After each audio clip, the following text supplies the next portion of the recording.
Bulletin की दिल्ली से मिल रही बड़ी खबर से प्रधानमंत्री नरेंद्र मोदी देश को संबोधित करेंगे। शाम 5 बजे पीएम देश को संबोधित करेंगे। तो प्रधानमंत्री नरेंद्र मोदी का देश की जनता के नाम संबोधन है। शाम 5 बजे प्रधानमंत्री नरेंद्र मोदी संबोधित करेंगे। तो कई विषयों को लेकर बात कर सकते हैं। तीसरी लहर को लेकर, वैक्सीनेशन को लेकर भी प्रधानमंत्री बात कर सकते हैं। तो अनलॉक 2.0 पर भी प्रधानमंत्री नरेंद्र मोदी बोल सकते हैं। कोरोना पर लोगों से सावधानी बरतने की अपील कर सकते हैं। वैक्सीनेशन को लेकर रोड मैप भी पीएम दे सकते हैं। तो राज्यों के वैक्सीन बंटवारे पर भी अपनी बात रख सकते हैं और अर्थव्यवस्था को कंट्रोल करने राहत पैकेज का ऐलान भी कर सकते हैं। चलिए अधिक जानकारी लेंगे। हमारे साथ न्यूज हेड शरद द्विवेदी जी फोन लाइन पर जुड़ गए हैं। शरद जी, प्रधानमंत्री नरेंद्र मोदी का आज देश की जनता के नाम संबोधन है। संक्षिप्त में आपसे जानना चाहेंगे क्या कुछ अहम बातें पीएम रख सकते हैं आज? देखिए, जो सबसे बड़ी चीज मानी जा रही है वो ये है कि वो वैक्सीनेशन को लेकर अपील पर पूरा फोकस रहेंगे, क्योंकि पूरी दुनिया में जो अब तक मानी गई हैं चीजें वो ये हैं कि वैक्सीन ही अब एक उम्मीद की किरण है। जो ये वेव्स आ रही हैं कोरोना की, मनुष्य की लापरवाही की ही वजह से, उससे काउंटर करने के लिए जी। भारत में जो आंकड़ा है आबादी के हिसाब से, तो हम अभी काफी पीछे नजर आ रहे हैं। और इसी के साथ ये भी देखा जा रहा है कि ग्रामीण इलाकों में और कुछ शहरी क्षेत्रों में भी लोगों का बहुत उत्साह उन्होंने वैक्सीन को लेकर नहीं दिखाया। कुछ भ्रम है उनके भीतर, कुछ बातें हैं उनके दिमाग में।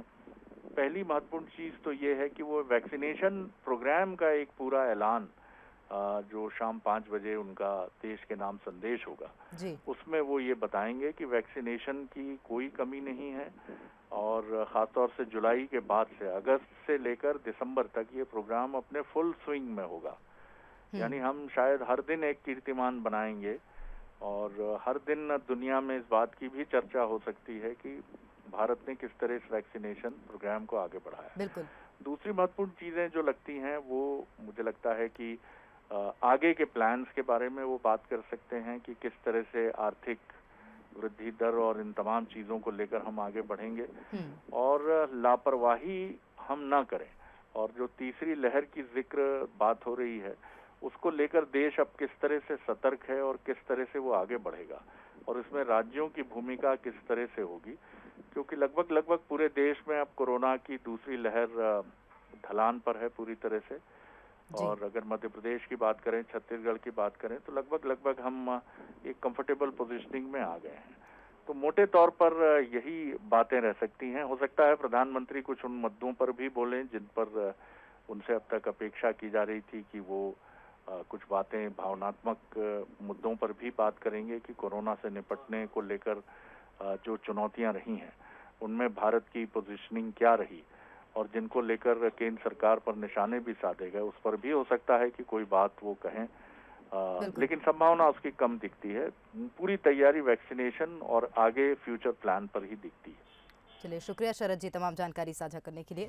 तो बता दें कि आज प्रधानमंत्री नरेंद्र मोदी देश की जनता के नाम संबोधन देने जा रहे हैं। तो जिस तरह से शरद जी भी बता रहे थे कि कोरोना पर लोगों से सावधानी बरतने की अपील कर सकते हैं, वैक्सीनेशन मुख्य मुद्दा हो सकता है। हालांकि देखने वाली बात होगी कि क्या कुछ अहम बातें उस संबोधन में निकलकर सामने आती हैं।